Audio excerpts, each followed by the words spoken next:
To start out, you want to unthread your machine, snip the thread here at the top, make sure your presser foot is up, and pull the thread out at the needle. That makes sure that any lint that might be on the thread is not pulled back up into the machine and getting caught in your tension discs. You'll need the bobbin winding spindle and a Pfaff bobbin. Make sure you use only Pfaff bobbins, not any other kind. First we want to put the spindle on like this, and then we want to put our spool on right here. Make sure you have the appropriate size spool cap. Put that on there, right like that. We go over to here, and you're going to go all the way around like that. That'll make sure that the thread stays in this guide. Then come under this little guide like this.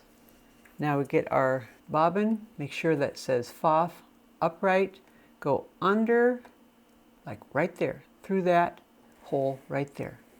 Then put this on the spindle like this.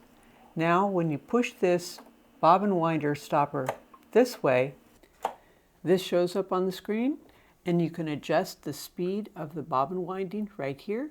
For instance, if you have monofilament thread, you can make it at a lower speed because monofilament thread tends to heat up as it's winding. But we have regular thread, so we're going to have it right up here. And you can also touch the bar to move it back and forth. Now, we hang on to the thread tail up like this so that it stays there for the first few winds. So this is your start-stop button. You can just press and hold it like this, and it starts winding. To stop it, you just press and hold it again, and it stops. At this point, I can cut off that thread tail and keep winding.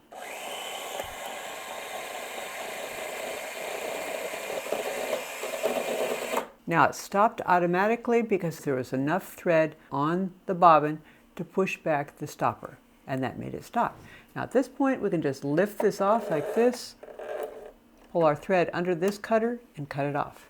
Now we're ready to load the bobbin into the machine. Now to put your bobbin in, hang on to your cover like this, pull it off, and then we want to have the bobbin so that the thread tail comes off the left, just like that. Drop your bobbin in just like that. Now hang on to it a little bit as you come under this metal piece here, like that, and then up into here, and then under here, and just put the cover back on, like that. Pull this to the left, and you're ready to sew. You don't need to bring up your bobbin thread, but you can, and I'll show you how to do that later. Now to thread the top thread, lift up the spool pin a little bit like this, put your thread on, use the correct size of spool cap like that, draw your thread across like this, then go under this guide just like that, and under this little leaf like that. Notice I'm giving it a little bit of pressure just to make sure it seats well into those two guides. Now it's important to make sure your presser foot is up so that it opens the tension discs. So we bring it down here, under here, up over here, and as we come back up, we're going to go around from right to left and right into that little stopper there. Give it a little uphill pressure to make sure it seats well into that take-up lever. Then we come down here. We want to make sure and thread this needle bar guide. Go under here like this. Make sure that your presser foot is up so you can get a little extra thread. We go underneath here like this. Put it into this guide right here. Cut your thread off at the side thread cutter like that.